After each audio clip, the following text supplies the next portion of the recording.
الحمدللہ رب العالمین والصلاة والسلام علی رسول اللہ صلی اللہ علیہ وسلم رب اشرح لی صدری ویسر لی امری واحلل عقدۃ من لسانی یفقہوا قولی سبحانک لا علم لنا الا ما علمتنا انک انت العلیم الحکیم رب زدنا علما ان الخیر الحدیث کتاب اللہ وخیر الہدی ہدی محمد صلی اللہ علیہ وسلم۔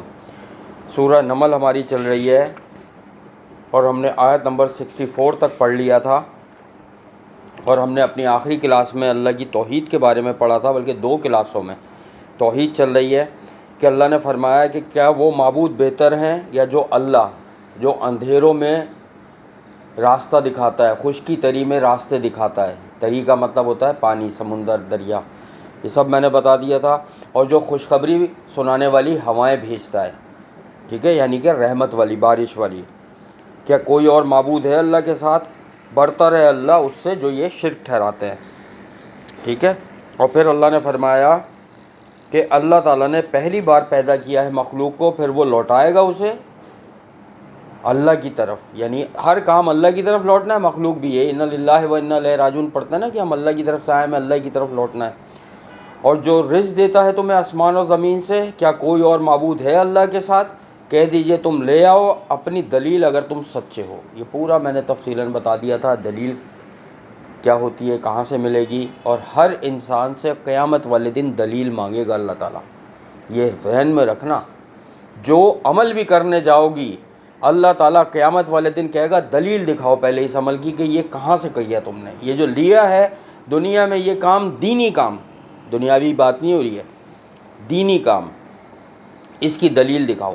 بھائی دنیاوی کام میں ایک بندہ اپنے اس میں دروازے پہ، گھر کے دروازوں پہ براؤن کلر کرا رہا ہے، ایک بندہ بلیک کلر کرا رہا ہے، ایک بندہ وائٹ کلر کرا رہا ہے، ٹھیک ہے۔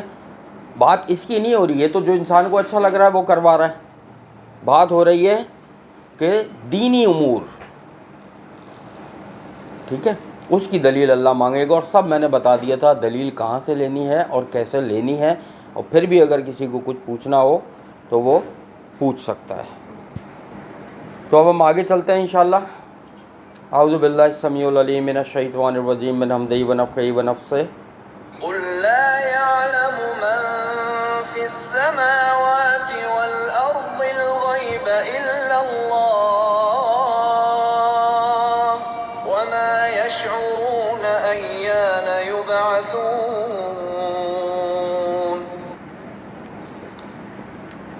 اب اللہ تعالیٰ فرما رہے ہیں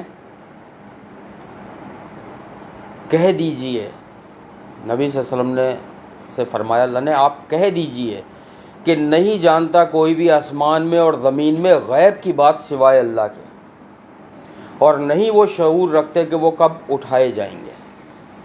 یعنی اللہ تعالیٰ نے یہاں یہ فرمایا نبی صلی اللہ علیہ وسلم سے کہ آپ بندوں کو بتا دیجئے کہ اللہ کے سوا کوئی غیب نہیں جانتا۔ اس کا مطلب یہ ہوا کہ اللہ کے سوا نبی بھی غیب نہیں جانتے، کوئی نبی غیب نہیں جانتا۔ جتنے انبیاء ہیں، وہ کیا وجہ ہے کہ یوسف علیہ السلام کے والد کو، یعقوب علیہ السلام کو، یوسف علیہ السلام کی قمیض کی خوشبو مصر سے آ گئی، اور چند قدم کے فاصلے پہ جب وہ کنویں میں گرے ہوئے تھے تو ان کو خوشبو نہیں آئی؟ کیسے؟ یہ اللہ نے پہنچائی ان کو۔ نبی صلی اللہ علیہ وسلم نے فرمایا کہ میں کبھی گھر آتا ہوں، دیکھتا ہوں میرے بستر پر کھجوریں رکھی ہوئی ہیں، تو میں چاہتا ہوں اٹھا کے کھا لوں، لیکن میں نہیں اٹھا کے کھاتا کہ ہو سکتا ہے صدقے کی ہوں۔ یہ صحیح بخاری کی حدیث ہے کہ یعنی نہیں پتہ نبی صلی اللہ علیہ وسلم کو۔ اس طرح کے کتنے واقعات ایسے ہیں کہ واقعہ عفت دیکھ لو کہ وہ ہیرو کا ہار جو ہے اونٹ کے نیچے پڑا ہوا تھا اور نبی صلی اللہ علیہ وسلم کو نہیں پتا تھا۔ نبی صلی اللہ علیہ وسلم کو اللہ تعالیٰ معراج پہ لے گیا، لیکن نبی صلی اللہ علیہ وسلم کو یہ نہیں پتہ چلا ان کے جوتے کے نیچے گندگی لگی ہوئی ہے، اور وہ نماز میں کھڑے ہو گئے تھے، پھر جبریل علیہ السلام کو بھیجا اللہ تعالیٰ نے کہ ان کے جوتے اتروا دیا۔ پوری حدیث میں سنا چکا ہوں۔ بتانے کا مقصد یہ ہے کہ اللہ کے سوا کوئی بھی غیب نہیں جانتا. غیب کا مطلب یہ ہوتا ہے کہ ہر وہ چیز جو عقل میں نہیں آئے اس کو غیب کہتے ہیں. مثلا فرض کرو کہ امریکہ میں اس وقت ایک مثال ہے کہ کہیں پہ کوئی ایکسیڈنٹ ہوتا ہے بہت خطرناک والا، ہم ٹی وی پہ دیکھ لیتے ہیں، ہم وہاں موجود نہیں ہیں، تو کیا ہمیں غیب پتہ ہے کہ ہم امریکہ میں تو نہیں ہیں لیکن ہمیں پتہ لگ گیا؟ نہیں، ہمیں خبر مل گئی اس کی. جو اللہ نے بہتر سمجھا وہ اپنے نبیوں کو اللہ تعالیٰ نے بتا دیا، اور جو بہتر نہیں سمجھا وہ اللہ تعالیٰ نے نہیں بتایا. جبھی تو دیکھ لو قیامت والے دن جب نبی صلی اللہ علیہ وسلم کے سامنے ان کی بہت سی امت لائی جائے گی، تو نبی صلی اللہ علیہ وسلم جن کے ہاتھ پاؤں وضو سے چمک رہے ہوں گے، تو نبی صلی اللہ علیہ وسلم کہیں گے ان کو آنے دو، آنے دو حوض کوثر پر. فرشتے آ جائیں گے بیچ میں اور کہیں گے نبی صلی اللہ علیہ وسلم آپ کو نہیں معلوم، یہ حدیث کے الفاظ ہیں کہ آپ کو نہیں معلوم، آپ کے دنیا سے جانے کے بعد ان لوگوں نے بدعتیں ایجاد کر لی تھی اور نئے نئے کاموں میں پڑ گئے تھے. نبی صلی اللہ علیہ وسلم کہیں گے لے جاؤ ان کو. تو اس کا مطلب نبی صلی اللہ علیہ وسلم کو نہیں معلوم. انبیاء کو صرف وہ چیز معلوم ہوتی ہے کہ جو اللہ بتا دے. نبی صلی اللہ علیہ وسلم اور ایک صحابی، وہ ان کی دعوت کری یہودی عورت نے، اس کھانے میں کہ گوشت میں زہر ملا دیا. جیسے ہی صحابی نے نوالا کھایا، گوشت ان کے اس میں گیا اور شہید ہو گئے. وہ نبی صلی اللہ علیہ وسلم رک گئے، نوالا اٹھایا تھا، رک گئے. نبی صلی اللہ علیہ وسلم نے اس عورت سے کہا کہ مجھے ابھی ابھی بتایا ہے اس گوشت نے کہ اس کے اندر زہر ملایا تم نے، یہ اللہ نے بتا دیا.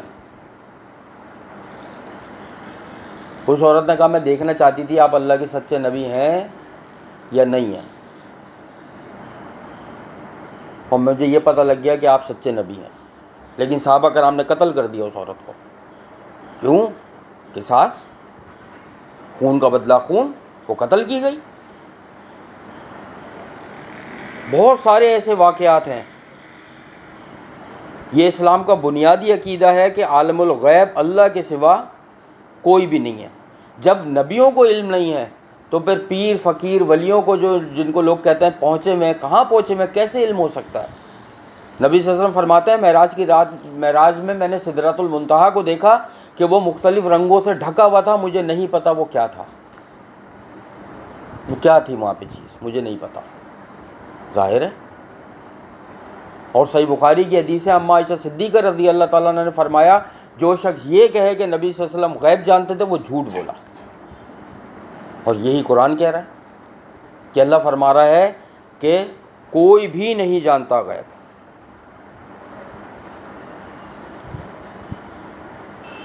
نبی صلی اللہ علیہ وسلم کتنے ایسے واقعات ہیں انبیاؤں کے اس میں قرآن میں، اور میں بتا بھی چکا ہوں. جب وہ واقعات اللہ تعالیٰ نبی صلی اللہ علیہ وسلم کو بتا رہے تھے نا قرآن میں، جب آیتیں نازل ہو رہی تھی، تو اللہ تعالیٰ نے اس سے پہلے آیتیں نازل کری ہیں کہ آپ کو نہیں پتہ، آپ نہیں تھے اس وقت، اور ہم آپ کو وحی کے ذریعے سے ان نبی کا واقعہ بتا رہے ہیں.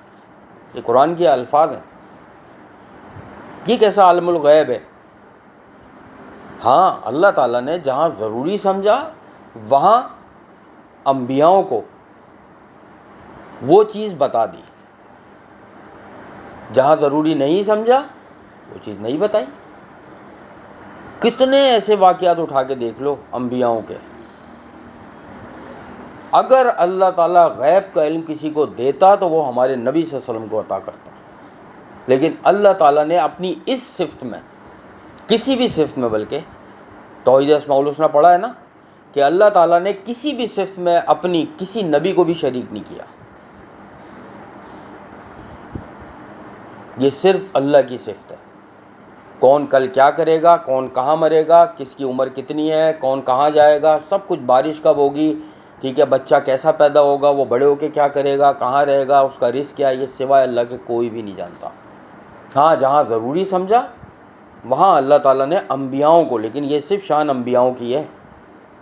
پتہ ہے جب نبی صلی اللہ علیہ وسلم کا انتقال ہو گیا تھا تو عمر فاروق رضی اللہ تعالیٰ عنہ کے پاس جب فیصلے لائے گئے نا، تو انہوں نے فیصلہ صادر کرنے سے پہلے فرمایا کہ دیکھو بھائی لوگوں،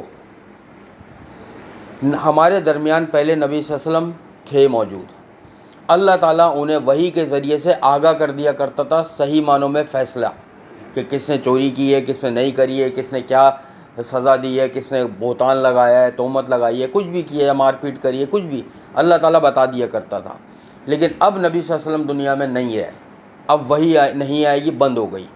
تو اب ہم وہ فیصلہ کریں گے جو ہمیں ظاہری معلوم ہوگا، جو ہمیں گواہوں اور ثبوت کی بنیاد پہ ہمیں پتہ چلے گا، ہم اس کے حساب سے فیصلے کریں گے.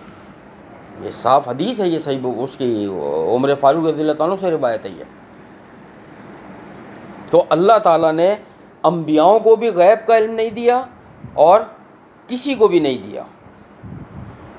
واقعہ عفق کے بارے میں بتا چکا ہوں، ٹھیک ہے. اسی طریقے سے نبی صلی اللہ علیہ وسلم، صحیح بخاری کی حدیث ہے، ایک دفعہ نبی صلی اللہ علیہ وسلم غسل فرما رہے تھے تو ایک دم مطلب گھر میں ان کے ام ہانی داخل ہوئیں. تو نبی صلی اللہ علیہ وسلم نے پوچھا کون، یعنی کہ کون، نہیں پتہ نا کون داخل ہوا، اگر پتہ ہوتا تو وہ پوچھتے کہ کون آیا ہے. تو ام ہانی نے فرمایا کہ میں ام ہانی ہوں. یہ کون تھی؟ حضرت علی رضی اللہ تعالیٰ عنہ کی بہن تھی، اور انہی کے گھر سے نبی صلی اللہ علیہ وسلم کو معراج پر لے جایا گیا تھا. یہاں 2 رکعت پڑھی تھی ان کے گھر پہ نبی صلی اللہ علیہ وسلم نے. اسی طریقے سے مرض الموت میں دیکھ لو، جب نبی صلی اللہ علیہ وسلم بے ہوش ہو گئے تھے، 3 بار بے ہوش ہوئے، اور اٹھنے کے بعد جب آنکھ کھلی پوچھا کیا مسجد میں جماعت ہو گئی، صحابہ کرام نے نماز پڑھ لی؟ اما عائشہ نے فرمایا نہیں. پھر غشی طاری ہوئی، اتنا سخت بخار تھا کہ بے ہوش ہو گئے. پھر اٹھے، پھر یاد نہیں رہا کہ میں نے پوچھا تھا کیا پوچھا تھا، پھر بے ہوش ہو گئے. تو عالم الغیب صرف اللہ ہے. ایک اور حدیث میں نے بتائی تھی صحیح بخاری کی کہ مسجد میں جھاڑو دینے والی عورت کا انتقال ہو گیا. تو نبی صلی اللہ علیہ وسلم میں کچھ دن وہ عورت نہیں آئی، تو نبی صلی اللہ علیہ وسلم نے پوچھا صحابہ کرام سے کہ وہ عورت کہاں ہے جو مسجد میں جھاڑو دیا کرتی تھی؟ صحابہ کرام نے فرمایا اس کا تو انتقال ہو گیا، ہم نے تو اس کی نماز جنازہ پڑھی، تدفین کر دی، آپ اس وقت سو رہے تھے، ہم نے آپ کو جگایا نہیں. نبی صلی اللہ علیہ وسلم نے فرمایا کہ مجھے اس کی قبر پہ لے چلو. نہیں پتا تھا نا نبی صلی اللہ علیہ وسلم کو. عوام سے جھوٹ بولا جا رہا ہے نبی کے نام پہ. وہ چیزیں واٹس اپ پہ، میڈیا پہ، اور اسکرینوں پہ اور اسٹیج پہ اور گاؤں تکیے لگا کے، چودھری بن کے، پیر فقیر بن کے عوام کو وہ چیزیں بتائی جا رہی ہوتی ہیں جس کا کوئی دین سے تعلق نہیں ہے. یہ کوئی دین ہے؟ تم یہ جو بزرگ بنائے ہوئے ان لوگوں نے، جتنے بھی پیر فقیر بزرگ ہیں، ان کو دیکھ لو اور ہندوؤں کے پنڈت کو دیکھ لو، دونوں ایک ہی لگتے ہیں دیکھنے میں. وہی لباس، وہی موتی کی مالائیں، وہی انگوٹھیاں، وہی پگڑ سر پہ، وہی ویسا سب کچھ وہی ہوتا ہے. یہ دین ہے ہمارا؟ کیا ہمارے نبی یہ دین لے کر آئے تھے؟ یہ کیسا دین ہے پھر کہ جس میں ایک انسان کو اتنا بڑھا دیا جاتا ہے باقی اس کے محتاج ہو جاتے ہیں؟ اللہ تعالیٰ نے فرمایا کہ تم میرے محتاج ہو سب کے سب. یہاں عوام کو محتاج کیا جا رہا ہے لوگوں کا. وہ بھی کن لوگوں کا؟ کن لوگوں کا؟ اسی آیت میں، اسی ہی آیت میں اگلی آیت پہ بھی نہیں جا رہا ہوں، اسی کا اینڈ پڑھ لو. وما یشعرون ایان یبعثون، کہ اور وہ تو یہ بھی نہیں جانتے کہ قیامت والے دن اٹھائے کب جائیں گے. ان کو تو یہ بھی نہیں پتا کہ قیامت والے دن کب اٹھیں گے یا قیامت کب آئے گی. ان سے تعلق جوڑ لو اللہ کو چھوڑ کر. حضرت نوح علیہ السلام کی قوم نے یہی کیا، بنی اسرائیل نے یہی کیا. آج ہم کیا کر رہے ہیں؟ ہمیں بھی اس طرف لگایا جا رہا ہے اور عوام اس طرف چل رہی ہے. فلاں چڑھاوے چڑھا دو، یوں کر لو، یہ کر لو، فلاں یہ ہو جائے گا، وہ بڑے پہنچے ہوئے بزرگ ہیں، وہ ایسے ہیں، وہ پیر ہیں، وہ فقیر ہیں، وہ ولی ہیں. اللہ نے صاف فرما دیا قرآن میں کہ اللہ کے ولی کی شان تو یہ ہے وَلَا خَوْفٌ عَلَيْهِمْ وَلَا هُمْ يَحْزَنُونَ، کہ صرف وہ اللہ کے ولی ہیں جن پر قیامت والے دن نہ کوئی خوف ہوگا نہ وہ غمزدہ ہوں گے. تو بھائی اپنے ایمانوں کو بچاؤ. پہلے کی عورتیں اپنے بچوں کے ایمانوں کو بچاتی تھیں. ابھی تو لوگ کہتے ہیں ایمان جا رہا ہے بھاڑ میں، ہمیں تو یہ مل جائے، ہمیں فلاں کالج میں ایڈمیشن مل جائے، ہمیں فلاں جگہ نوکری مل جائے، ہمیں فلاں کاروبار کرنے کو مل جائے، ہمیں فلاں بندے سے تعلقات بڑھ جائیں، فلاں بندے سے تعلقات بڑھ جائیں. سوچو ذرا تم لوگ کہ تم لوگوں کو بڑے ہونا ہے، ابھی پریکٹیکل لائف میں آنا ہے، کالج، یونیورسٹی یا جو بھی گھرداری کے معاملات ہیں، آگے کیا تربیت ہوگی. صحابہ کرام نے اپنے بچوں کی تربیت بہت اسٹرانگ کری تھی، جبھی تو وہ پھر تابعی بنے تھے، اور تابعی بن کے انہوں نے حدیث روایتیں کریں جو محدثین نے پھر لکھی صحیح بخاری کی. کنہوں نے روایتیں کری ہیں؟ یا ان کے بچوں نے کری ہیں روایتیں ساری.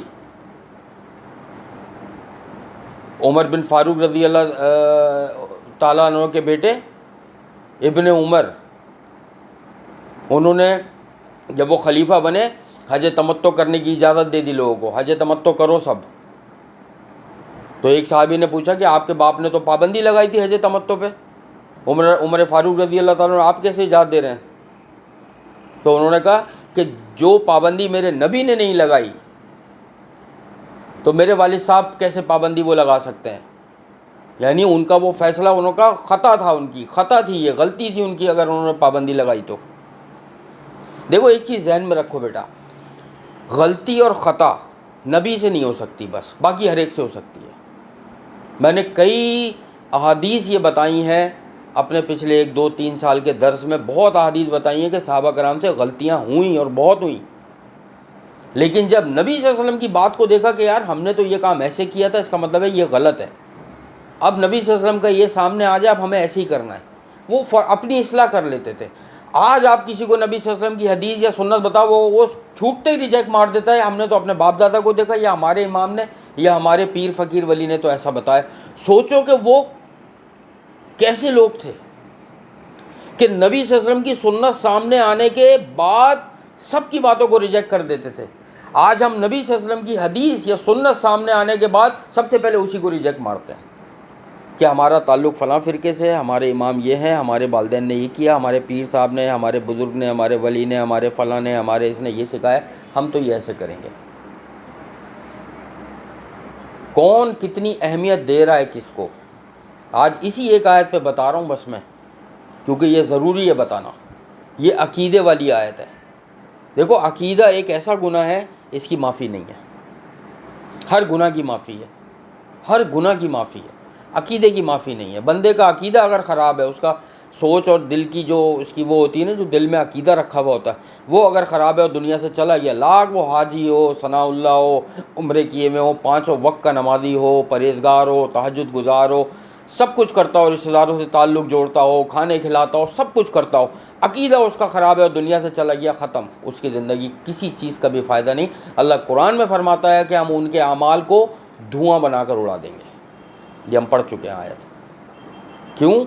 عبداللہ بن جدان والا واقعہ یاد کرو، اتنی بڑی وہ نیکیاں کرتا تھا کہ آج کے دور میں ایسا مشکل ہے کوئی ملے.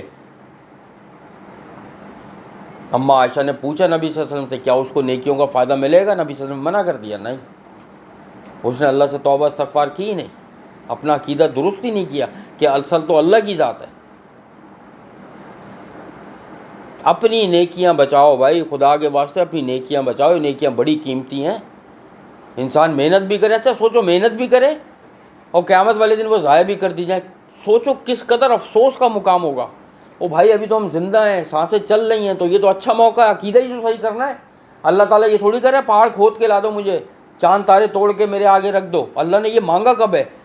اللہ نے تو کہا ہے اپنے دل کا عقیدہ صحیح رکھو کہ صرف اللہ ہی موت دیتا ہے، صرف اللہ ہی زندگی دیتا ہے، صرف اللہ ہی غیب جانتا ہے، صرف اللہ ہی صحت دیتا ہے، صرف اللہ ہی بیماری دیتا ہے، صرف اللہ ہی مشکل میں ڈالتا ہے، صرف اللہ ہی مشکل سے نکالتا ہے. تمام مسئلے مسائل حل اللہ کی طرف سے ہوتے ہیں. اتنی سی تو بات چاہتا ہے اللہ، اور وہ ہم سے وہ بھی نہیں ہو رہی ہے.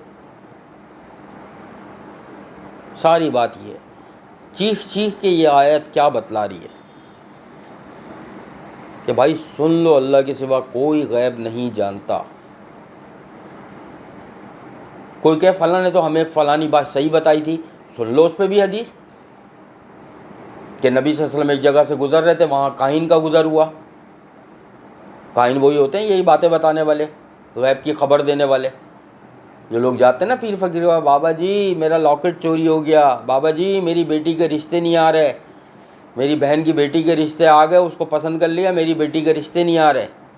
تو بابا جی کہتے ہیں بچہ تیرے اوپر کالے سائے منڈلا رہے ہیں، ان کے لیے حدیث ہے سن لو. اور پھر وہ کچھ جادو ٹونا تعویذ دیتے ہیں، اس کی بیٹی کا رشتہ ہو جاتا ہے. وہ ان کے لیے حدیث ہے سنو. کہ نبی صلی اللہ علیہ وسلم کاہن ملا، کاہن نبی صلی اللہ علیہ وسلم کے پاس پہنچا، کہنے لگا آپ اللہ کے رسول ہیں؟ نبی صلی اللہ علیہ وسلم فرمایا ہاں۔ اس نے کہا میں بھی اللہ کا رسول ہوں، آپ کے اوپر وہی آتی ہے، میرے اوپر بھی آتی ہے۔ نبی صلی اللہ علیہ وسلم نے کہا کہ تو کوئی صورت کا نام سوچ قرآن کی، نہیں، اس نے کہا نبی صلی اللہ علیہ وسلم سے آپ کوئی قرآن کی صورت کا نام سوچیں، میں بتا دوں گا کون سی صورت سوچی ہے۔ نبی صلی اللہ علیہ وسلم نے سورت دخان سوچی دل میں اپنے، اس نے بتا دیا دخ دخ دخ، دھواں دھواں دھواں، دخان یعنی۔ نبی صلی اللہ علیہ وسلم نے پتہ کیا کہا؟ تو کاہن ہے، تیرے اوپر شیطان آتا ہے اور مجھے اللہ کی وحی آتی ہے، تو ایسے لوگ شیطان ہیں، یہ کالے شیطان ہیں اصل میں جو لوگ پیر بابا ہوتے ہیں نا، اصل شیطان ہی یہی ہیں کالے، جن سے بچ کے رہنا۔ یہ ایمان سب کچھ، عمل سب کچھ ضائع کرنے والے لوگ ہیں۔ اللہ سے دعا ہے اللہ تعالیٰ ہم سب کو، ہمارے تمام گروپ ممبران کو، ہمارے بہن بھائی، رشتہ دار، پڑوسی، والدین، سب کو ایسے لوگوں سے اپنی حفظ و امان میں رکھے۔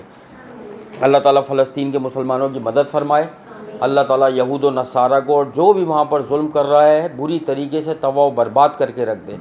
اللہ تعالیٰ مجاہدین کی مدد فرمائے، ہمیں ان میں شامل فرمائے اور ان کا بہترین مددگار بنائے۔ اللہ تعالیٰ ہمارے گھروں میں، ہمارے رزق میں، ہمارے علم و عمل میں برکت عطا فرمائے، ہم سب کی تمام مشکلات، پریشانیاں اور بیماریوں کو اللہ تعالیٰ دور فرمائے۔ جو کچھ بھی ہم نے پڑھا ہے اس پر عمل کرنے کی توفیق عطا فرمائے۔ ربنا تقبل منا انک انت السمیع العلیم وتب علینا انک انت التواب الرحیم۔ سبحانک اللہم وبحمدک نشہد ان لا الہ الا انت نستغفرک ونتوب الیک۔ سبحان اللہ عما یصفون وسلام علی المرسلین والحمد للہ رب العالمین۔ السلام علیکم ورحمۃ اللہ وبرکاتہ۔